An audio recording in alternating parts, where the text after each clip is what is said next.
សួស្តីអ្នកនរគ្នាថ្ងៃនេះខ្ញុំមានសារសំខាន់ចង់ជម្រាបជូនអ្នកនរគ្នាយើងមើលឃើញថាសង្គមសប្តាហ៍ថ្ងៃនេះគឺតាមគ្នាប្រជែងគ្នាចឹងបើសិនបើយើងអត់រក្សាផ្លូវចិត្តបានយើងនឹងមានបញ្ហាផ្លូវចិត្តកើតឡើងជាមិនខានសប្តាហ៍ថ្ងៃមនុស្សខំរកលុយដើម្បី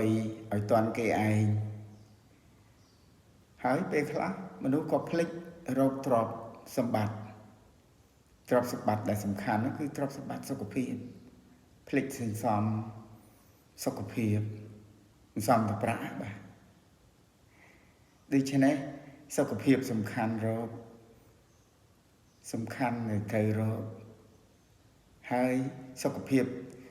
យើងអាចយកលុយទិញបានទេត្រូវការសន្សំ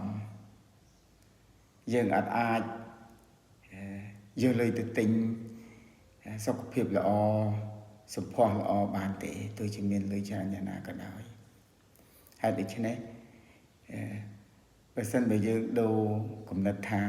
ខ្ញុំប្រជែងអំពីសុខភាពពិតជាល្អមែនតើបាទអរគុណច្រើនជូនពរអ្នកទាំងអស់គ្នាមានពេលល្អ